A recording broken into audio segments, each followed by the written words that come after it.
Hey everyone, I'm Harrison, and welcome back to The Takeaway. I'm so happy that you've tuned back in to consider with me some of the enduring questions and themes surrounding what it means to be a human. Today we're continuing our discussion about morality, and here's the takeaway. Truth is lived. The idea of living a moral life may seem outdated, but I don't think you have to look very far to learn that it's as live an issue as it's ever been. A great example of this is our present enthusiasm around being an anti-racist. Bestsellers lists are full of books that not only describe what racism is, but tell you how to live as an anti-racist. In other words, they try and identify a truth and then call people to live in that light of truth. Sounds reminiscent of our takeaway today. Anti-racism is just one particular iteration of a question that's been around as long as humans have. How do you live a moral life? How do you live with integrity and virtue? Now, libraries could be filled with books written by smarter people than me who've attempted to answer that question. But today, I do want to suggest 3 steps that you can take to help you live a moral life. First, be consistent. The primary work of living a moral life is to bring into line your actions and values with the moral standard you profess. In other words, trying to eliminate the inconsistencies between your beliefs and your actions, trying to eliminate hypocrisy. Second, you have to be open to critique and change. Given the fact that no person is perfect, we have to be willing for other people to show us where our inconsistencies are. And then we not only have to receive that advice, but if it's well-founded, we have to act upon it and change. Third, we have to be in community.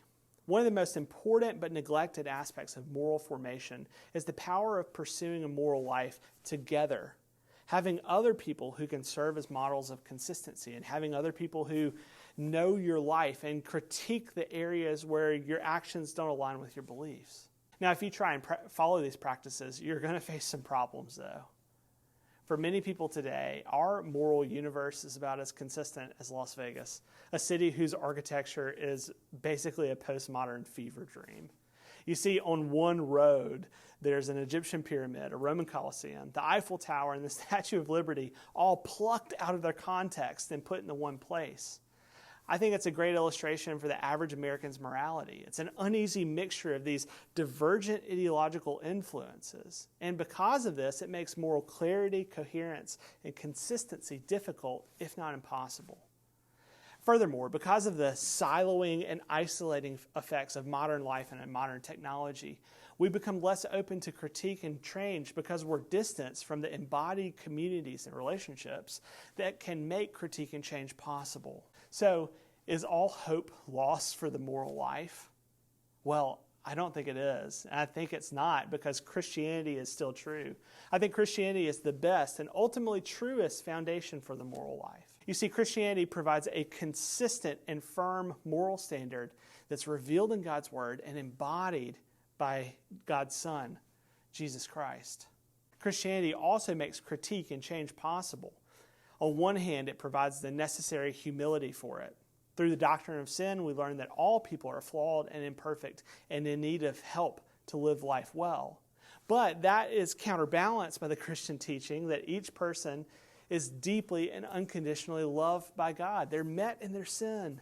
And this means that critique won't crush the Christian because they know that their truest value and worth is secure in God because it's affirmed in Him to the highest degree. Finally, Christianity also provides a community, the church, through which moral formation can occur.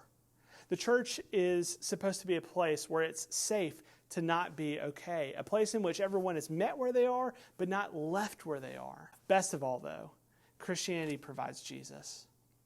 You see, the gospel isn't that you can just become a better person. It's not that you can be a moral person. The gospel is that through faith you are united to the best person, that you participate mysteriously in the very fountain of goodness itself.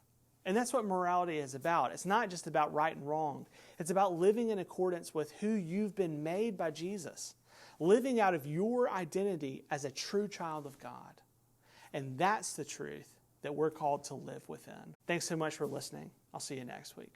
Amazing grace, how sweet the sound